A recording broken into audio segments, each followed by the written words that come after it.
Donc, s'il y a bien un métier aujourd'hui en France où on ne peut pas se permettre de juger les gens sur leur apparence, sur leurs origines, c'est bien le métier de sales.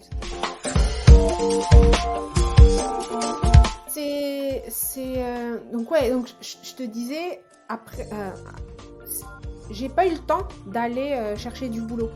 Parce que concrètement, aujourd'hui, il y a trop de pénurie de sales en France. Quand tu vas sur LinkedIn, c'est triste quand même que les gens passent leur temps à partager les news de leur boîte. Quoi, tu vis à travers ta boîte, tu n'existes pas si c'est pas par ta boîte? Non, c'est pas possible. Les réseaux sociaux aujourd'hui, c'est devenu quelque chose qu'on utilise pour tout. C'est-à-dire que si tu veux pas y être, ok, il n'y a pas de souci. Mais derrière, tu n'auras pas le bénéfice que tu aurais si tu es présent.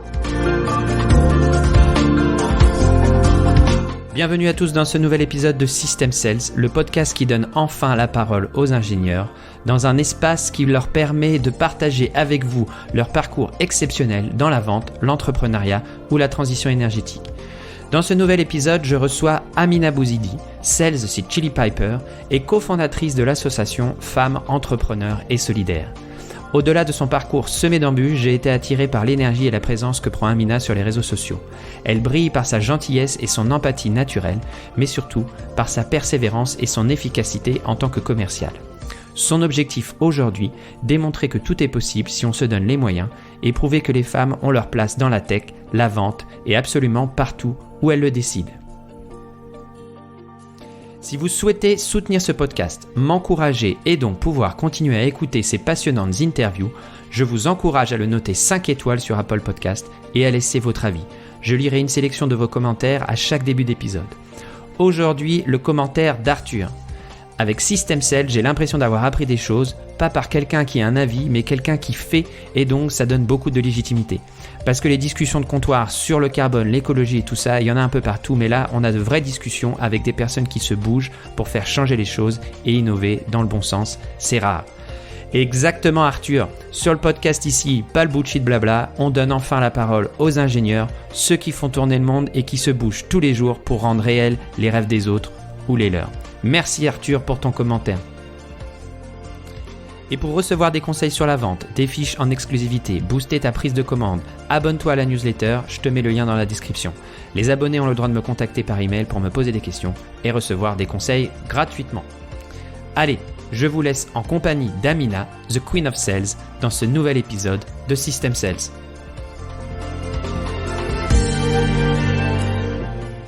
Bonjour Amina. Bonjour Mathieu. Bienvenue dans cet épisode de System Sales. On commence à se connaître un petit peu parce qu'on échange un peu sur les réseaux sociaux. On commente nos posts mutuels, ce qui est plutôt cool.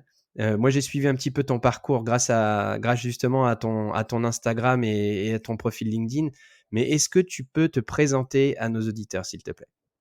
Oui, bonjour et puis merci Mathieu de m'avoir invité sur ton podcast.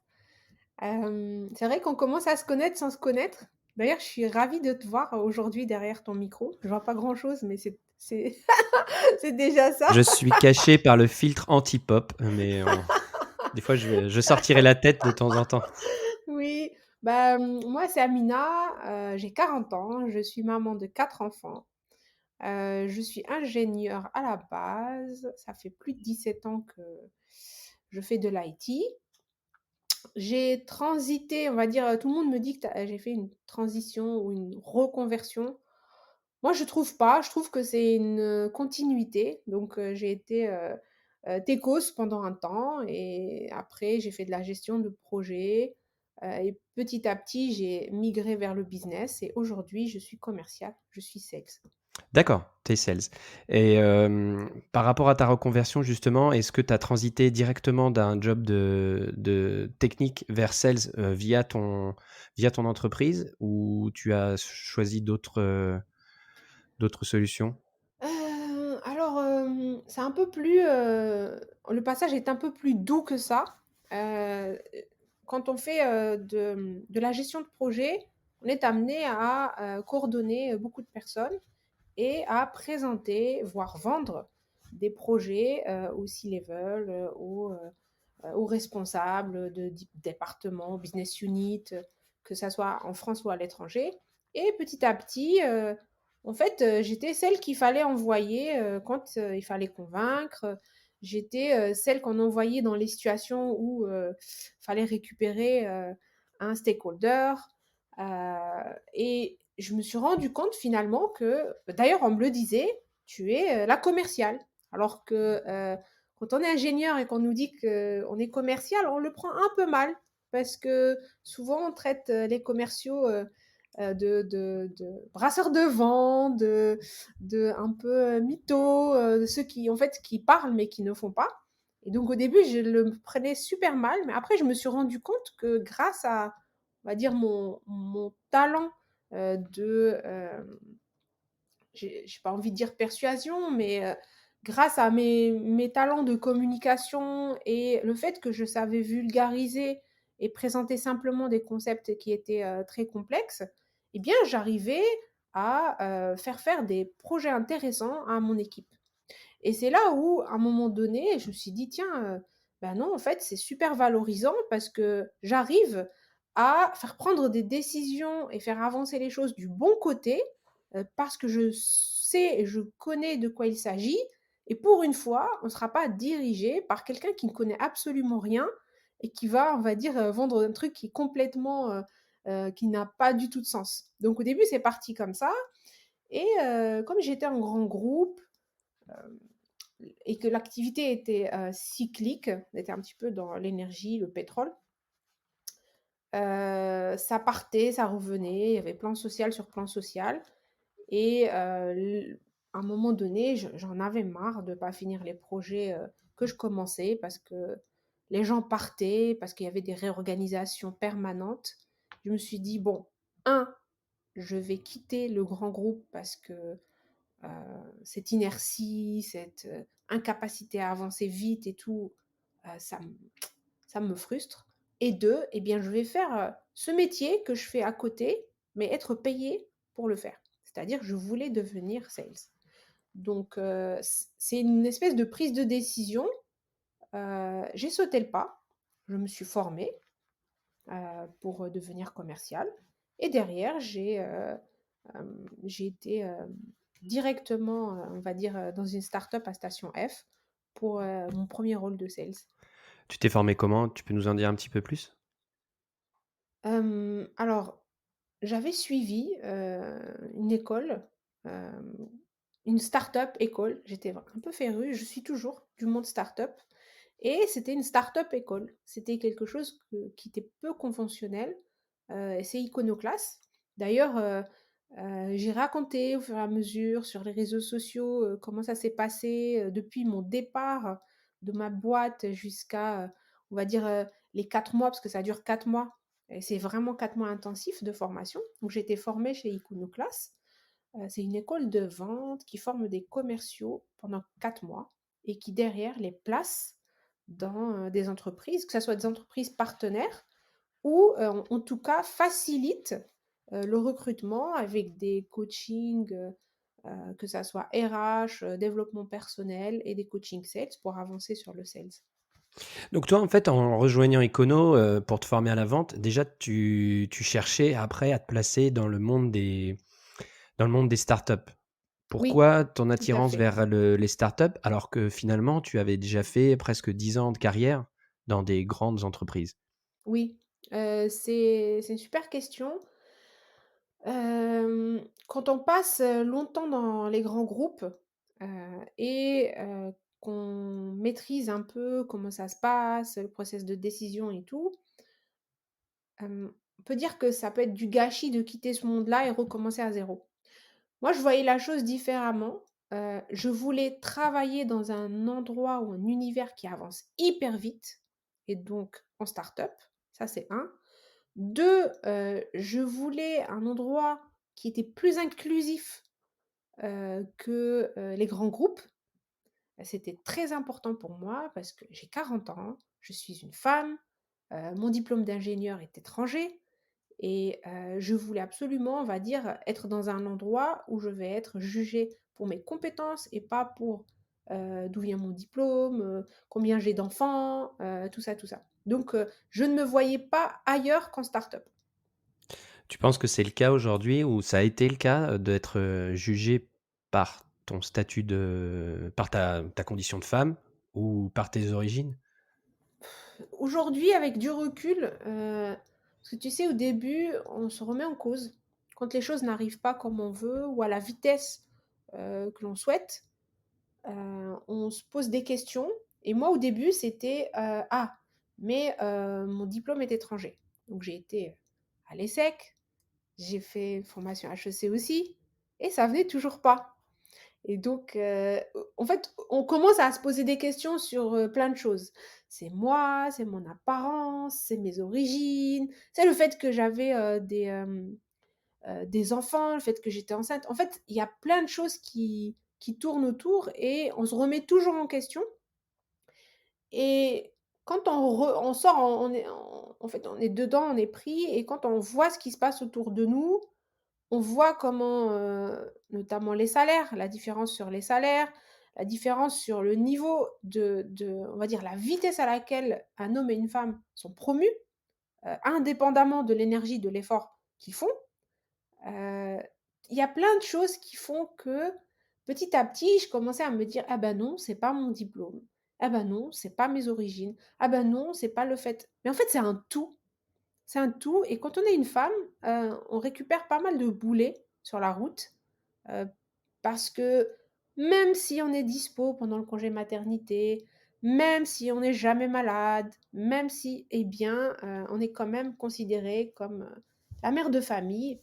On nous pose quand même la question, je sais pas si on te l'a déjà posé, mais moi on me l'a posé souvent quand mes enfants étaient petits: «Ah tu et tes enfants, qui c'est qui va les chercher à 4 heures?» Donc, personne ne pose la question quand il s'agit de travailler. Quand le boulot avance au-delà de 4h30, à 18 heures, à 20 heures, à 22 heures, quand on répond à ses mails et qu'on continue à avancer, personne ne se pose la question: «Où sont les enfants?» Mais quand il s'agit de prendre un poste à responsabilité, tout de suite, on va, se poser la question: «Alors tu penses que, ça va être compatible avec ta vie de famille?» Et en fait, ça n c'est quelque chose qui est malheureusement encore là, il faut le dire. On peut pas moi je suis partie en courant, mais parce qu'à un moment donné, j'avais besoin de respirer, mais je me suis quand même battue longtemps pour, faire mon trou et pour, montrer, on va dire, que j'étais capable. Ça va plus lentement que pour les hommes, il faut le dire.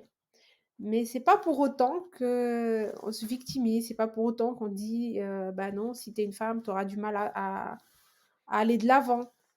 Mais disons que chacune d'entre nous, trouve, une solution qui lui convient. Certaines montent leur boîte, certaines, sont, complètement, dévouées au boulot, quitte à, vraiment mettre entre parenthèses leur vie de famille. Certaines, tournent le dos, aux grands groupes et vont en start-up. En fait, plus plus j'avance, plus je vois que c'est les mêmes problématiques pour toutes les femmes et en fait, il y a pas une seule solution. Il faut juste qu'on soit téméraire, résiliente et qu'on se dise qu'on a notre place et qu'il faut pas, se fermer les portes. Faut y aller, quoi. Mais ce qui est fou, c'est que en plus d'avoir choisi un métier d'ingénieur, alors je sais pas comment ça se passe en Algérie, mais en France, la proportion de femmes, ingénieurs n'est pas si importante que ça. Mmh. Donc tu pourras peut-être nous raconter, tu dis que ton diplôme est Oui, algérien. Tu oui. pourras nous raconter peut-être comment c'était dans les écoles d'ingénieurs en Algérie Mmh. si et après tu choisis aujourd'hui de te diriger vers un métier qui est le métier de la vente. Moi, dans mon esprit, c'est la même chose. C'est un métier dans lequel la, proportion de femmes est aussi très, très faible. On peut peut-être revenir 2 secondes sur ton école d'ingénieur. Comment ça s'est passé là-bas en Algérie justement, en tant que femme? C'est marrant, ouais, c'est marrant que ça, je l'ai appris récemment, en Algérie et de toute façon, c'est pareil dans les pays du Maghreb. Les classes d'ingénieurs, les promotions d'ingénieurs, il y a pratiquement plus de femmes que d'hommes. Incroyable. Donc ça, c'est pas du tout un sujet. C'est pas du tout un sujet. Après, est-ce que derrière, elles trouvent du travail qui corresponde à ce qu'elles, méritent? Est-ce qu'elles ont les mêmes salaires et tout? C'est exactement le même problème qu'ici. Mais avoir des amphis, on va dire, avec la parité ne règle pas tout. Mais en tout cas, ça y contribue. En Algérie et j'ai vu ça aussi en Tunisie, au Maroc, les femmes ingénieures, c'est normal, quoi. C'est pas un boulot, qui est dédié ou qui est plus, masculin, pas du tout. Donc ça, c'est quelque chose que j'ai, apprise et comprise ici parce qu'ici, on me disait, c'est la tenue de l'informaticien. Quand je suis arrivée, c'était un jean et un pull rayé, un pull, une espèce de pull en laine moche rayé. Et donc, j'avais pas ma place avec mes petits talons et mon tailleur. Et en fait, c'est vraiment, c'est bête, hein, mais on nous juge même sur l'apparence, comme si, l'apparence allait faire qu'on allait être des moi, j'étais administratrice de base de données, j'étais DBA Oracle et tu vois, DBA Oracle, c'est c'est très tech, quoi. Et donc comme si en fait mon look, mon style ne convenait pas, et n'allait pas avec ma fonction.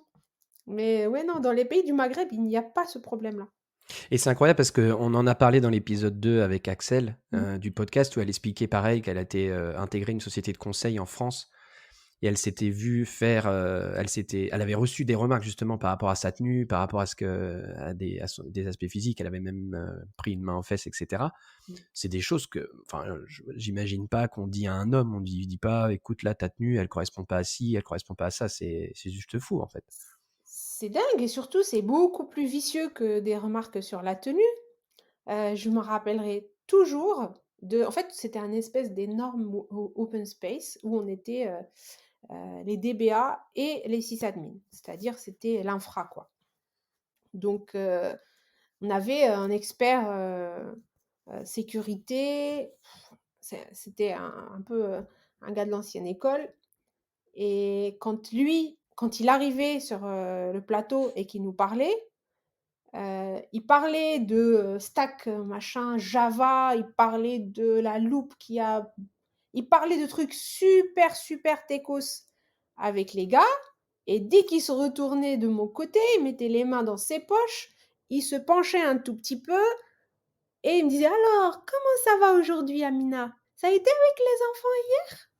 Et moi, je trouvais ça, mais à un moment donné, je savais même plus comment lui répondre tellement ça me sortait par les yeux, son comportement. Il est pas méchant, mais c'est des comportements très très ancrés, très on peut pas leur en vouloir. Au début, on leur en veut et tout, mais quand on voit qu'ils le font pas exprès, on leur en veut pas. Mais c'est des comportements comme ça. Alors c'était ni insultant, ni rien du tout, mais être capable de parler boulot, avec les gars et parler cuisine, ou parler, couche ou parler biberon avec, la la jeune fille qui est à côté, juste à côté et qui justement partage les mêmes problématiques que son collègue, c'est quand même dingue, quoi. Ouais. Ouais, je pense que ça vient aussi de la culture d'intégration quand tu intègres l'école et cetera. En France, un milieu, définitivement très masculin, même si dans tous les groupements d'écoles, je pense qu'il y en a qui s'en sortent un petit peu mieux que d'autres. Moi, je dois dire qu'à l'INSA, on avait une proportion de filles qui était assez faible, mais globalement, elles ont toutes réussi à s'épanouir dans leur milieu et au sein de l'école, je pense. Donc là-dessus, ça doit être assez spécifique. Mais après, ça doit expliquer aussi donc, pourquoi on retrouve un petit peu dans le milieu de l'ingénierie, et pas que de l'ingénierie, ce phénomène. Et donc, je reviens à la question, à ma deuxième question.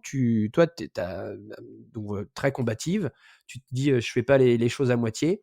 Je vais aller dans un métier, la vente, qui, en plus, est assez masculin aussi.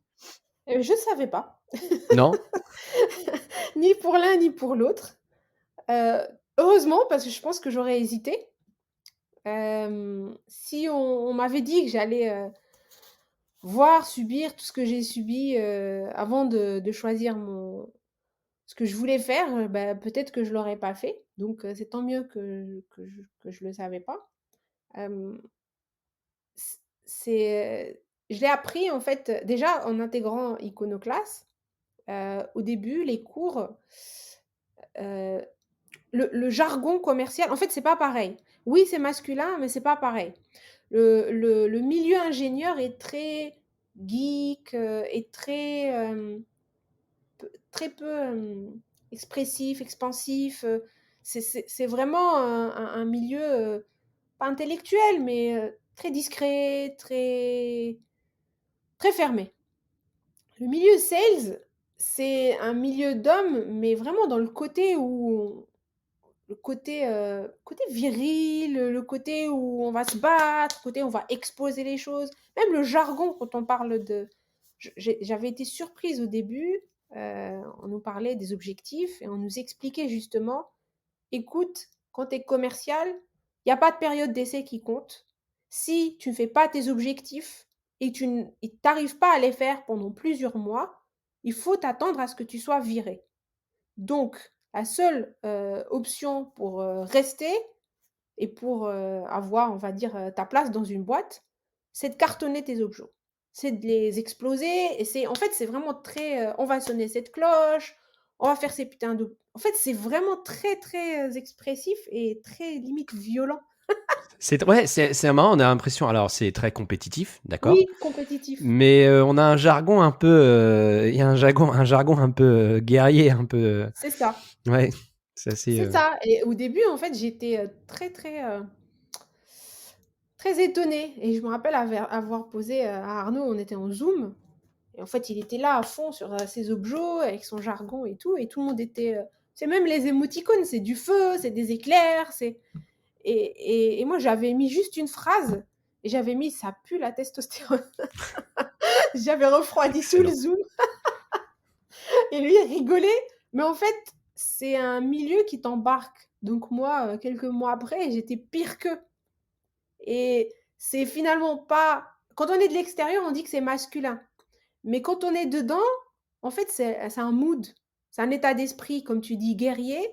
Et de toute façon, le boulot en soi est tellement dur, c'est tellement chaud, c'est tellement hard d'aller chercher, heu, à closer des leads, d'aller chercher à prospecter, à booker des meetings, que tu peux pas avancer si tu ne te fais pas tes propres, motivations, si tu te crées pas un espèce de schéma de récompense. Obligé. Et tu retrouves un esprit d'équipe, justement, alors qu'on pourrait dire que c'est un métier plutôt individualiste. Est-ce Oui, que dans la nouvelle génération de commerciaux qui est formée, justement, est-ce qu'il y a un esprit un peu plus coopératif, un oui, esprit oui. Bah, tu sais, peut-être dans on le monde part des stars? on part jamais en guerre tout seul, tu vois? On part jamais en guerre tout seul Alors moi et j'aime pas le jargon, j'aime pas la terminologie guerrière pour parler de vente, mais on pourra, c'est un autre sujet, c'est un autre mmh débat. Mais tu dis vas-y, on part pas en guerre tout seul, ouais, on part, oui, enfin, on part pas en guerre tout seul. Quand on dit en guerre, c'est pas, la guerre contre quelqu'un. C'est, la guerre pour récupérer un trophée, si tu veux. C'est, un dépassement de soi pour arriver à un objectif. ouais, excellent, ouais. Donc, c'est, et ça, on peut pas l'atteindre tout seul et justement, je fais super attention à l'esprit, de la team avant de choisir la boîte dans laquelle je veux m'embarquer. Parce que moi, je veux être tirée vers le haut. Je veux, comme on dit, me frotter aux top performers pour être, tu vois, pour apprendre. Je veux continuer à apprendre. Si on parle chiffres, bah, tu vas arriver dans une boîte, bah, ton taux de closing, il va être, très bas au début. Heu, Après, bah, à force d'apprendre, à force de louper, faut le dire, louper des opportunités, tu vas être plus sharp, tu vas être, plus aguerri et tu vas t'améliorer. Et ça, c'est dommage de ne pas faire en profiter les autres et c'est dommage que tu ailles pas prendre exemple sur les top performers. Et les boîtes qui ne font pas ça, des séances de coaching en groupe, des calls en groupe, bah, je trouve ça dommage et moi, je me vois pas travailler dans une boîte comme ça.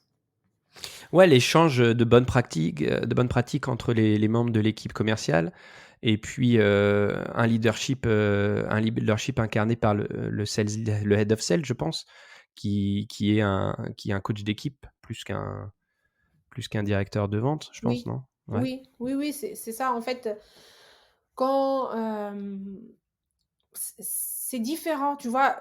Alors, je fais toujours l'analogie entre un chef de projet et un head of sales.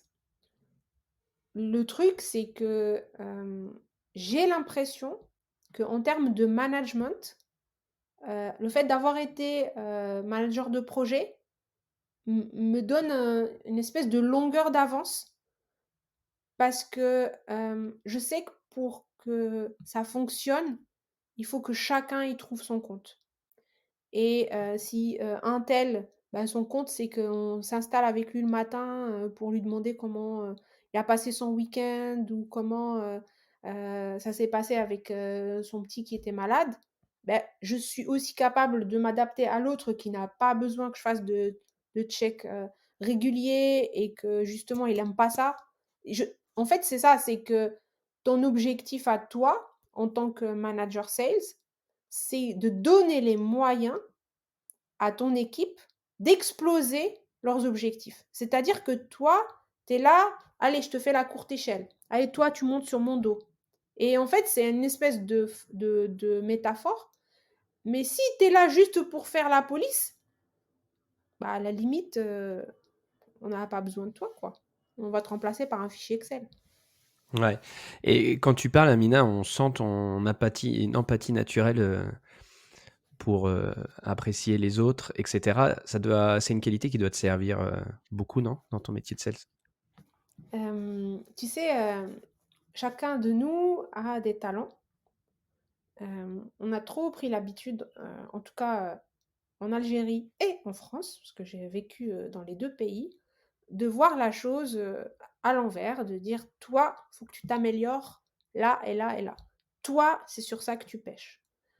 Il y a quelques années, d'ailleurs, c'est un des bénéfices que j'ai eu en allant à l'ESSEC, on m'a fait montrer une espèce de méthode. Mais bon, ça existe sur plusieurs formes. Moi, c'était une méthode qui faisait montrer tes talents. Et donc, un de mes talents naturels, c'est de pouvoir et de savoir reconnaître chez chaque personne que je rencontre ce qu'il y a de spécial en elle. C'est qu'en fait, je ne supporte pas des généralisations et je ne peux pas m'empêcher d'aller plus loin pour connaître une personne que j'ai en face ou que j'ai au bout du fil. Je m'intéresse vraiment aux gens. Et quand on travaille comme ça en équipe, que ça soit en gestion de projet ou en sales, le fait de s'intéresser aux gens, bah, quand on est dans la gestion de projet, ça veut dire des projets qui se terminent plus vite, où on franchit les objectifs et où tout le monde est content. Et quand on fait du sales, ça veut dire bah, tu exploses tes objectifs, les gens sont contents et il n'y a pas de turnover, parce que ça, c'est super important. Ouais, carrément. Et ça me fait une très bonne transition vers un sujet que je voulais aborder avec toi. C'était donc tu as quitté Iconoclast avec un diplôme fast track dans les poches et donc tu t'es mis sur le marché du travail dans le milieu des startups. Comment ça s'est passé justement? Comment c'est le marché du travail aujourd'hui en 2021? Et surtout dans le monde des petites entreprises digitales parisiennes? Écoute, avant de quitter Econo, on voit moi j'ai dû voir, peut-être, allez une trentaine, 35 head of sales qui sont passés, parce qu'en fait ça fait partie du modèle. Un, ils nous apprennent comment eux ils font le boulot chez eux et comment ça marche, comment ils sont organisés parce que c'est important aussi, c'est pas tout le monde qui est organisé en SDR, AE, CSM et cetera. C'est pas tout le monde qui a des cycles de vente courts, moyens ou longs. Et donc, en fait, par rapport à ça, on apprend comment ça marche. Et par rapport à ça, on voit que la tendance sur les scale-up, en tout cas françaises que j'ai vues, c'est la taylorisation, l'industrialisation du process de vente. Ouais, le Fordisme du C'est process de ça, vente, ouais. c'est ça. On avait un head of sales qui était venu et qui nous avait dit quelque chose, et je me rappelle, il s'appelait Wissam et il était Head of Sales de Doctrine. Il nous a dit que sur certaines boîtes, on allait nous dire, nous donner la possibilité de faire du full cycle. C'est-à-dire que tu as un sales, que tu vas prospecter, tu vas enclencher la discussion et tu vas aller sur la négo jusqu'au closing. Ouais. Et que lui considérait que c'était bien, mais quand on fait ce genre de quand on le fait de cette manière, en tout cas ce métier-là, on ne sera spécialiste nulle part. Et que si ça nous convenait, c'était bien. Mais si l'idée, c'était d'exceller sur ces côtés-là et de s'améliorer, eh ben, il n'y a pas mieux que de faire que ça pendant un moment pour vraiment, on va dire, améliorer tous les aspects de ce métier-là. Et paf, tu bouges au suivant. Et moi, j'y crois beaucoup. Et je pense qu'il a raison. Il y a beaucoup de boîtes qui sont organisées comme ça. Alors, le métier de SDR, c'est un métier fatigant. C'est quoi SDR? Juste, excuse-moi, je te coupe. SDR, en gros, quand on dit le Fordisme, c'est découpé grosso modo en 3 étapes. Allez, grossière. En tout cas, les 2 premières étapes, c'est SDR ou BDR, donc Sales Development Representative ou Business Development Representative. Et à côté, tu as l'account executive. C'est-à-dire que le SDR chasse, que ça soit en inbound ou en outbound, et book les meetings et les qualifie pour son AE. Et l'account executive, lui, prend la main sur le lead et fait le discovery, en tout cas approfondit le discovery que le SDR a un petit peu entamé et va jusqu'au closing. Ah, c'est fou. Il y en a certaines où après le closing, ça passe chez un account manager qui, lui, une fois que c'est closé, par exemple, Welcome to the Jungle, c'est ça. Une fois que c'est closé, tu as un account manager qui va justement accompagner le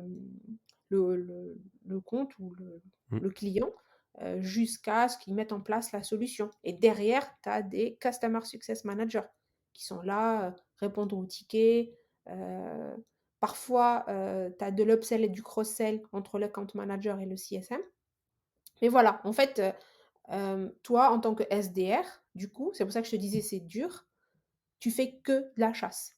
Tu ne fais que booker des rendez-vous. C'est pour ça que c'est un métier évolutif. Tu ne vas pas faire SDR toute ta vie. Souvent, tu te retrouves à faire ça pendant quelques mois, 1 an, allez, 1 an et demi, et après tu bouges. Et justement, oui, avec ton bagage, ton expérience, c'était pas frustrant de... Je reviens, quand tu as cherché un travail, tu as cherché justement un poste dans une entreprise où tu ferais du full cycle, où tu as fait exprès de prendre un poste de SDR, où tu ne ferais que cette partie-là, pour Oui, exceller dans cette partie-là. C'était plutôt ça le... donc ouais, donc je te disais, après, c'est j'ai pas eu le temps d'aller, chercher du boulot. Parce que concrètement, aujourd'hui, il y a trop de pénurie de sales en France et Ouais, c'est tous ouf, les ouais. recruteurs, viennent, dans les écoles comme, Icono, Rocket, YouMind et cetera, pour recruter des sales. Et donc à la fin de la promo, à la fin de la formation, tu as 2 semaines qui s'appellent les Talent Week, dans lesquelles tu vois défiler des, comment on appelle ça? Les recruteurs, des Ouais. talent acquisition managers. Vraiment, tu les vois défiler heure par heure. Moi, il y avait Brigade, ils avaient 100 postes à pourvoir. En fait, il y avait vraiment, vraiment des gens qui venaient recruter en masse des sales. Donc, avant de terminer l'école, j'étais déjà embauchée. Ah, c'est fou, hein. Tu nous parles d'un monde en région, enfin, nous, on est en province, hein. Ce monde-là, je sais pas s'il existe, hein. Bah, écoute, Mais c'est fou. Ouais. aujourd'hui, il y a de plus en plus de travail en remote. Heu, quand tu es mobile, ça devient, on va dire, moins contraignant. Mmh. Tu peux bosser pour une boîte, venir, 2 jours par semaine ou alors 1 semaine par mois et puis derrière tu continues chez toi. C'est devenu vraiment un détail. Ouais, et on en parlait avec Cyril, on va en parler avec Cyril dans un des épisodes du podcast. C'est vrai que quand on est, que ce soit ingénieur et on est un peu embuté dans sa carrière, Mmh. ou on est sur le marché du travail et on trouve pas de travail parce qu'on a un diplôme sans qualification, mais qu'on se reconnaît des compétences ou une appétit vers la vente, Mmh. ça vaut le coup d'aller vers ces nouvelles écoles comme Icono, Human, Rocket School, avec une formation ultra courte et après des débouchés quasi assurés, quoi.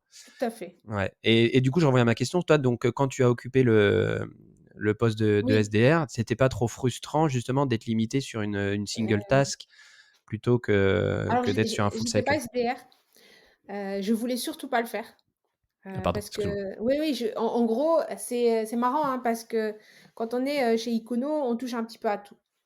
Moi, je voulais pas être SDR parce que je trouvais ça super frustrant, de booker des meetings et de pas les faire. Bah ouais. Voilà, donc chez Cara, il s'agissait d'être, full cycle sales, c'est-à-dire, bon, au début, je pensais que j'allais pas faire de la génération de leads, je pensais que j'allais juste prospecter, closer, et puis après, qu'il y ait un customer success qui s'occupe derrière du compte. Mais en fait, j'ai fait aussi la génération de leads et la qualification du compte et donc en gros, j'étais vraiment, en amont de la prospection jusqu'au, pratiquement le closing.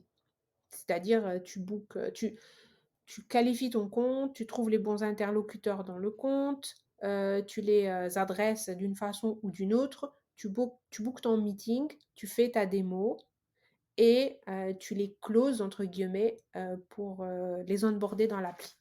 Carrément intéressant.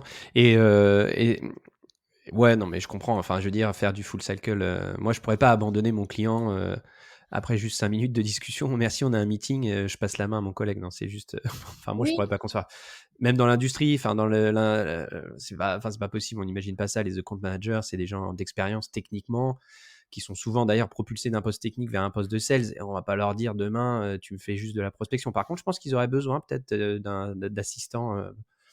d'assistant prospecteur ou de refaire un petit tour en école pour réapprendre les compétences de vente. Mais enfin, après, c'est pas pareil. Alors ça, c'est ce que c'était mon état d'esprit quand j'ai quitté Icono et que j'ai rejoint Cara. ok, Je me suis retrouvée vraiment dans le dur, à faire de la chasse, mais vraiment dans le dur. Et là, tout ce que je n'aimais pas, en fait, parce que si tu veux, quand tu fais ta propre chasse, quand tu fais l'alimentation de ton pipe, tu expérimentes plein de choses, que ça soit par mail, par call, par LinkedIn, les 3, enfin bref, j'en ai même que j'ai pu prendre, sur YouTube, sur Twitch, sur, les réseaux sociaux, enfin bref, tu es là partout où ta cible est. Et je me suis rendu compte que finalement, heu, les boîtes qui, mettent obligatoirement un passage par, la case SDR avant d'avancer, bah, c'est pas plus mal parce que, tu as une espèce d'awareness sur les problématiques de ta cible. Donc ça, c'est un. 2, tu ne dépends pas de quelqu'un, pour alimenter ton pipe. C'est-à-dire que moi, j'aurais aimé être, directement dans le closing parce que c'est ce qui m'intéressait le plus. Mais être dans le closing alors que, tu sais pas comment ça se passe en amont, ça, c'est aussi, frustrant. Pour quelqu'un qui aime les choses de bout en bout, pouvoir faire SDR et ensuite évoluer, c'est quelque chose qui n'est pas finalement dénué de sens. et souvent, je dirais, on ne prospecte pas parce qu'on c'est pas qu'on n'a pas besoin, mais c'est souvent on ne prospecte pas parce qu'on n'aime pas ça et on n'aime pas ça parce que ça on a des barrières, C'est des dur. croyances. C'est Ah dur oui, de c'est dur prospecter. de prospecter. On doit se faire violence, hein, mais c'est une très bonne école, en fait. Moi, je C'est le vois dur, aujourd'hui, ouais. je reprospecte, dans un petit peu de B2C Oui, pour ma paroisse personnelle et j'ai réappris, même j'ai appris à le faire. J'ai appris à casser des barrières, des croyances limitantes ouais, parce que c'est dur et hem et justement en termes de prospection, quels sont les deux trois conseils que tu donnerais alors, justement? eh bien, si on parle de prospection, téléphonique, hem, le truc, c'est de pas lâcher parce que concrètement, hein, je vais te donner un exemple. Mon premier rendez-vous, je l'ai décroché après 35 calls. 35 calls où je me suis pris des vents. Incroyable. Et, L'abnégation totale. franchement, ce jour-là, je m'en rappelle parce que il y avait, c'était, alors tu regardes ma facture de téléphone, si je parle 1 heure au téléphone pendant le mois, c'est que j'ai vraiment été très bavarde. Je ne parle pas au téléphone. Et là, il était question de prospecter, il était question de prospecter des gens qu'on ne connaissait pas pour une boîte qu'on ne connaissait pas. Tu avais quelqu'un qui venait te briefer pendant 2 heures sur sa boîte, son concept, tiens le pitch et vas-y. Et donc, c'est vraiment le bain, mais l'espèce de bain, tu sais, qui font les Suédois avec les glaçons. Ah En oui, plein, c'est d'accord. vraiment comme ça, en fait. Ouais. Tu rentres et t'es pas préparé et tu te prends des vents. Parce que Mmh. pourquoi tu te prends les vents? Parce que bah, tu sais pas faire. Allô et tu perds tes mots. Tu sais pas comment commencer. Tu sais pas. Et on a tous, sans exception, en tête les gens de Free qui t'appellent ou les gens qui t'appellent et qui n'en ont rien à faire de ce que tu as à dire et qui commencent à parler alors que toi, tu n'as même pas pu respirer. Dès que tu dis allô, blablabla, blablabla, blablabla. Donc ça, on l'a dans notre mémoire collective. Et on ne veut pas être cette personne. Et ça Je nous... suis désolé, Amina, ça me fait rire parce que surtout toi, je t'imagine avec ton accent. Tu vois, c'est énorme. C'est Ah bah énorme, oui, c'est ouais, c'est énorme. ouais. Et donc, tu commences et puis tu avais les coachs qui tournaient et Arnaud, il tournait et il me disait je t'entends pas appeler. Cool, Amina. Allô, allô. Et moi, j'étais terrorisée face à mon fichier Excel. Allô. Et puis, je voyais les autres appeler. Donc, quand tu vois tout le monde appeler, ça te fait une espèce de peur en plus. Enfin, bref, tu commences à appeler, tu commences. Et celui que j'ai pu, on va dire, choper, il me regardait, je voyais Arnaud me regarder du coin de l'œil avec son masque. Donc, dès que je raccroche, il me dit alors tu l'as eu? Je lui dis oui. Il me dit t'as récupéré son numéro de téléphone? Et là, je la regarde, le blanc total, en fait, tellement j'étais contente qu'il m'ait dit oui, ok, j'ai pas récupéré son numéro de portable. Il me dit rappelle, sinon elle compte pas. Il compte pas ton rendez-vous. Donc, va repasser par le standard, etc., pour reparler à la personne. Et je récupère le numéro. Et là, je récupère le numéro, je le note. Et il me dit bah, maintenant, tu peux aller sonner la cloche. Donc, entre l'endroit où j'étais et la cloche, il y avait genre 5 pas. Mais moi, je me suis levée, j'avais ma robe qui était collée sur moi, tellement j'avais transpiré, j'avais la tête qui tournait, je savais plus où j'habitais. Et donc, je suis arrivée en titubant sur la cloche et j'ai sonné cette cloche. Et depuis ce jour-là, en fait, c'est une espèce de fièvre. En fait, tu attends de sentir que tu as closé et que tu as chopé ton rendez-vous, tu es arrivé jusqu'au bout. Et c'est ça qui te met en fait la pêche. C'est ça, c'est que tu célèbres à chaque fois que tu arrives que ça soit à booker ton rendez-vous closé. Et c'est ça qui fait la force du truc. Donc oui, c'est dur. Il faut tenir le coup, il ne faut pas lâcher l'affaire. Il ne faut pas être un robot. Tu dis bonjour, tu attends que la personne te réponde.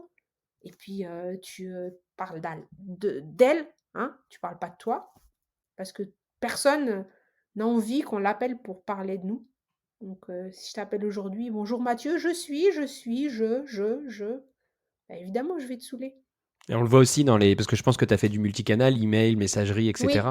On le oui, voit aussi dans les messages de prospection LinkedIn ou des emails qu'on reçoit. oui. Bonjour, je suis Truc de la société Truc, on fait Truc, et puis C'est là. ça. Je suis et personne n'a envie de Mm, répondre mm. à quelqu'un personne. Qui va s'intéresser à ce que tu es et dans quelle société tu travailles? Moi, maintenant, je me permets de répondre à certaines prospections automatiques sur LinkedIn qui Ouais. m'envoient une tartine pour se présenter et me dire ce qu'ils font. Et je leur réponds en disant bah, excusez-moi, mais votre mail d'accroche, il est pas terrible. Oui, oui, oui, mais en Mais fait, tu as envie. parlez-moi de moi, demandez-moi comment je vais et je vous C'est réponds. ça! Fais au moins, semblant que tu me connais ou que tu as Ouais. au moins regardé. Tout est sur notre profil LinkedIn. C'est quand même dingue que les mecs ne prennent même pas le temps de voir, bah, quelque chose sur ton profil qui puisse t'accrocher. «J'ai vu que tu faisais ça, ça, ça», bah, tout de suite tu vas te dire, «Oui». Tu vois? Tout de suite tu vas être plus réceptif. Ça sert à rien le pitch, aveugle, enfin ça sert à rien quoi. Donc si je reviens un petit peu sur le recrutement, et même là j'ai cru comprendre, tu m'as dit en off que tu avais quitté ton entreprise et que tu étais déjà en chasse ou chassé par d'autres entreprises, donc ton profil intéresse énormément. Donc bon, j'ai l'impression que le marché est captif, mais est-ce qu'il y a quand même des choses qui sont nécessaires aujourd'hui pour être embauché dans des entreprises au niveau soft skills? Quel conseil tu donnerais justement avec ton expérience du marché du travail actuel? Quel conseil tu donnerais pour se mettre en avant et réussir, pour être embauché? Moi, j'ai envie de dire à tous ceux qui, veulent être embauchés en tant que sales ou alors veulent être freelance ou quel que soit le statut en tant que sales, hem, de ne pas se, de ne pas se mettre des barrières tout seul. Il y a pas il y a moins d'une semaine, j'ai eu, un super gars, ingénieur, qui se reconvertit, qui me dit: «Ouais, mais tu sais, j'ai 40 ans, ça se trouve, la barrière de l'âge» et moi j'ai pété un câble. Je Tu un homme blanc, tu 40 ans, tu ingénieur. Je lui dis: «Regarde-moi». Je lui dis: «Mais regarde-moi». Je lui dis: «Moi, je suis chassée toutes les semaines». Je lui dis: «Donc arrête de te mettre des barrières tout seul». Donc s'il y a bien un métier aujourd'hui en France où on ne peut pas se permettre de juger les gens sur leur apparence, sur, leurs origines, c'est bien le métier de sales. Donc pour tous ceux qui ont du mal, et qui, ont du mal à rentrer dans la case, rentrer dans les clous, déjà ça c'est un. 2, il y a quand même des codes. Quand tu veux, être sales, déjà si sur ton CV, si jamais on parle de CV, mais si sur ton CV, il n'y a aucune métrique, il y a rien qui dise que tu as, closé tant ou tu as fait, tant de millions ou tu as prospecté tant ou ben, en fait, le sales, c'est des chiffres et si tu as pas tes propres KPI, ben, en fait, c'est le seul, truc sur lequel vraiment c'est intransigeant. Faut que tu aies, parce que oui, il faut savoir se vendre, il faut savoir présenter ce qu'on a fait, se présenter soi et ses expériences, d avec on va dire, être synthétique et cetera. Mais ça, c'est valable pour tous les autres métiers. Mais pour le métier de sales, il faut un truc en plus, un track record. C'est-à-dire, même si tu as pas une expérience de sales, ce que tu as fait, il faut qu'il soit chiffré. Moi, je me rappelle de certains qui étaient avec moi dans la promo, qui étaient vendeurs en grande surface ou vendeurs, responsables de magasins, de prêt-à-porter et en fait, bah, le magasin, il faisait combien de superficie? Il y avait combien de chiffre d'affaires? Combien de caisses? Tu manageais combien d'équipes? En fait, ça donne du relief à ton CV et à ton parcours et ça te rend plus, crédible. Donc voilà, les chiffres, les chiffres, les chiffres. Et je vois que tu es très actif sur les réseaux sociaux avec ton profil, professionnel, Mmh. mais tu parles de choses très personnelles. Aujourd'hui, est-ce qu'on t'en a déjà fait le reproche ou est-ce que justement, au contraire, c'est bénéfique pour toi, en tant Heu, que sales déjà pour acquérir du client ou au sein de ton entreprise pour être reconnu, écoute, j'ai longtemps été schizophrène. J'ai longtemps été schizophrène. J'ai monté ma boîte il y a 4 ans et pour pas, avoir tous les problèmes, j'étais en grand groupe, enfin la famille et tout, je me suis créé une identité parallèle. Pour, donc un compte LinkedIn, un compte Insta, un compte Facebook, tout ça parallèle et j'ai même fait imprimer des cartes de visite. Je ne sais pas si elles sont là, mais j'ai même fait des cartes de visite avec ce nom parallèle. Mais la vie, c'est pas ça, Mathieu. La vie, c'est pas une, frontière entre le perso et le pro. On est, qui on est et tout est mélangé dans la vraie vie. C'est pas vrai. Je n'y crois pas. Je n'y ai jamais cru, en fait. C'est juste que je voulais me protéger en cas d'échec. Je ne voulais pas qu'on me dise, eh ben, tu as essayé quelque chose et tu as échoué. La différence aujourd'hui, c'est que je m'en fous. La différence aujourd'hui, c'est pas que je suis plus schizophrène, c'est que je n'ai plus besoin de l'être.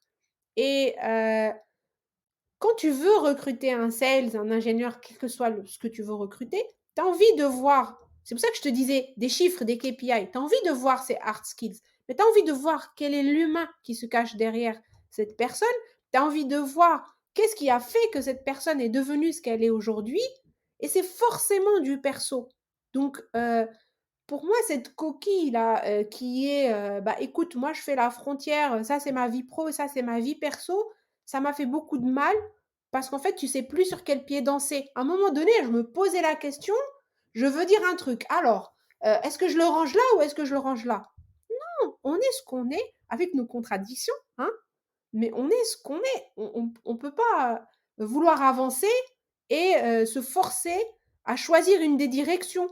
En fait, quel que soit, est-ce que tu vas avancer sur le pro ou est-ce que tu vas avancer sur le perso, quel que soit où est-ce que tu vas avancer, faut que ça aille vers une seule direction. Tu peux pas aller dans deux directions opposées en tant que pro, en tant que perso, et tu ne le fais pas.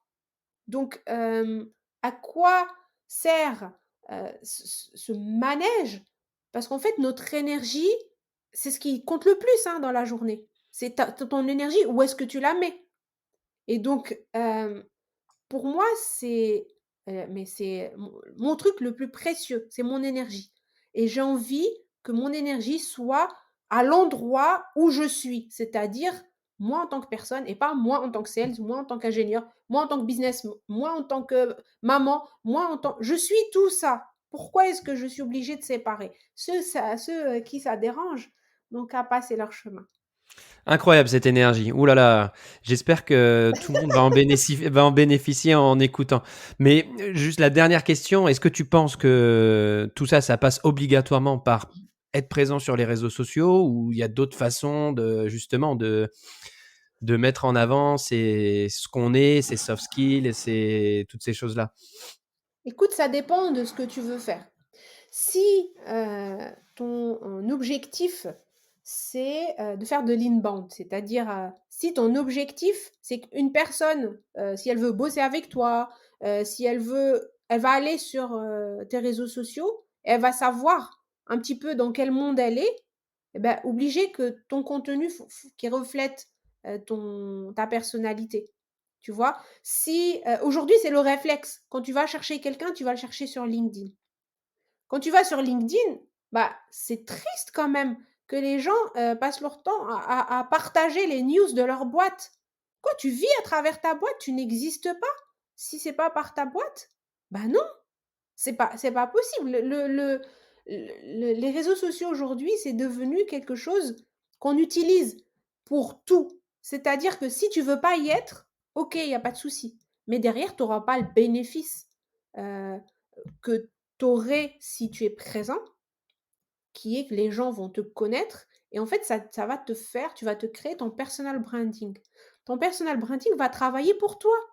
C'est ça, en fait, que les gens veulent. Moi, je veux m'intéresser à Mathieu, celui qui fait le podcast, celui qui crée le truc. Ce qu'il y a derrière cette personnalité. Pas vraiment à ton job. N'importe qui ferait un podcast. Mais c'est parce que c'est toi que ça m'intéresse. Tu vois? Et c'est ça, en fait, qui fait la différence. Et aujourd'hui, on a une chance incroyable. C'est de n'importe qui peut prendre un téléphone, faire plus et écrire ce qu'il ressent, ce qu'il veut pas, ce qu'il veut discuter avec les autres, son ressenti, sa position sur des choses. Après, à toi de mettre ta limite. Il y a des choses. Moi, je mets beaucoup de choses sur Internet. Mais tu sais, c'est allez, si je vais mettre des quotas, ça va être 30% de ma vie. Tu crois que tout le monde connaît ma vie? Personne connaît ma vie en entier. Tu vois, tu partages ce que tu veux. Mais c'est pas parce que tu partages des choses perso que ça va être que tu vas être mis à nu, ou tu vas être fragile ou tu vas être, on va dire, attaquable. Tu mets ce que tu as envie de mettre. C'est plus une question en fait. Ouais, et en plus sur LinkedIn, moi je trouve que c'est un réseau social qui est assez bienveillant et on s'intéresse aux gens qui apportent de la valeur, même par du petit contenu, même qui partagent leur quotidien, mais qui partagent de la valeur auquel on a envie de s'identifier ou parce que techniquement ça nous apporte un plus dans tous les domaines. Et du coup, ça ne doit pas freiner les gens de s'exposer. Tu sais, depuis que je suis sur LinkedIn, il y a un message, tu écris, tu fais du contenu parce que tu as envie d'aider, parce que tu veux partager quelque chose que tu as appris, parce que tu veux partager un avis sur quelque chose. Mais c'est toi, tu vas croire que tel contenu, c'est ça qui va donner de la valeur. Eh ben, j'ai été surprise, il y a même pas 3 semaines, j'avais partagé que j'étais chassée en moyenne une fois par semaine et que je n'avais rien de conventionnel. Et que moi, perso, je trouve ça bien parce que ça veut dire que tout le monde a sa chance. Parce qu'il ne faut pas se voiler la face. En France, c'est difficile euh, de, de, de percer quand on n'est pas standard et qu'on n'est pas, on va dire, ni dans l'apparence, ni dans le parcours. Donc vraiment, c'est difficile. Mais c'était pour véhiculer un message positif en disant, allez-y, no stress. Et ce jour-là, j'ai pas pu bosser. Mon LinkedIn a explosé. Les gens qui m'ont demandé de témoigner sur leurs écoles, des gens qui m'ont demandé de venir intervenir sur des ateliers de branding, des gens qui sont venus. En fait, je m'y attendais pas du tout. Mais ça, les gens qui me remerciaient et qui me disaient justement qu'ils lisaient mes contenus tout le temps et que j'avais du courage d'exprimer certaines choses que moi, en fait, je sais même pas de quoi ils parlent. Moi, je trouve pas que j'ai du courage. Je ne trouve pas, en fait, en quoi j'ai du courage et qu'est-ce que... J'ai été vraiment perplexe. Mais les gens ont envie de se reconnaître comment? Dans les difficultés que les autres peuvent avoir et qu'ils peuvent partager. Et c'est ça qui est fou, c'est que personne ne partage les difficultés qu'on a. C'est comme quand l'autre disait, quand tu démarres, tu es un champion, tu es un héros. Quand tu arrives, tu es un héros. Mais entre les deux, tu es un tocard parce qu'en fait, tu es encore en train de naviguer, en train de chercher ton chemin et tout. Mais moi, c'est le chemin qui m'intéresse. Et ça, on l'a pas compris. On aime voir les gens qui sont successful, qui gagnent des milliers, des cents, des gens qui sont peut-être célèbres, que ce soit dans la politique, dans la... En fait, les gens aiment le succès, c'est normal, on peut rien y faire. Mais la majorité silencieuse n'est pas comme ça. Et ces gens-là se reconnaissent en toi, en moi, tu vois, et c'est ces gens-là, nous, on se soutient mutuellement en partageant. Moi, c'est un soutien. C'est, hé, t'es normal? Moi aussi, je suis normal. Viens, ce monde-là nous appartient. C'est brillant. Et C'est bruyant. très brillant. Il va falloir que je mette des lunettes de soleil tellement c'est brillant aujourd'hui. Merci Amina. Est-ce que y a encore des combats qui t'animent et que tu as envie de prendre? Des fights? Je, je sais pas, j'ai toujours l'impression de fight parce que je parle fort avec les mains et tout, mais je suis méditerranéenne, tu vois. Je peux pas faire autrement. Mais c'est pas un fight, c'est que je suis quelqu'un de passionné et j'aime faire les choses à fond. Donc, moi, je veux faire les choses que j'ai envie de faire quand je le veux. Et j'ai pas envie qu'on vienne me dire non parce que tu es une femme, non parce que t'as pas la tête du métier, non, t'as pas le bagage. Moi, tous ces gens-là, j'en veux pas. Donc, je leur tourne le dos et je continue. Je les fight même pas. J'ai juste choisi, c'est ce que je te disais, où je vais mettre mon énergie. Et depuis que j'ai choisi où je mets mon énergie, et ça fait partie des choses en gros, tu mets ton énergie dans tes talents pour que tes talents deviennent une force. Parce que le talent, on l'a de façon innée. Mais quand on travaille dessus, on pivote dessus, ça devient une force. Alors que quand on essaye de contrebalancer des points faibles, ben en fait, on n'avance pas. On n'avance pas parce que ça nous consomme une énergie monstre. Alors que intensifier, amplifier des talents, ben ça ne nous consomme pas d'énergie parce qu'on kiffe le faire. On aime faire les choses dans lesquelles on est talentueux et on est talentueux dans les choses dans lesquelles on excelle. Donc si tu veux, juste choisir où on met son énergie. Et pas de fight en fait. Justement, tu fights pas, c'est que tu es dans le flow perpétuellement. Je n'ajoute rien. C'est brillant. Merci Amina. Je t'en prie, avec plaisir. Allez. Et voilà, j'espère que cet épisode vous a plu. Si c'est le cas, n'oubliez pas de le noter 5 étoiles et de laisser un commentaire, le partager autour de vous, de faire connaître. Voilà, merci beaucoup et à bientôt.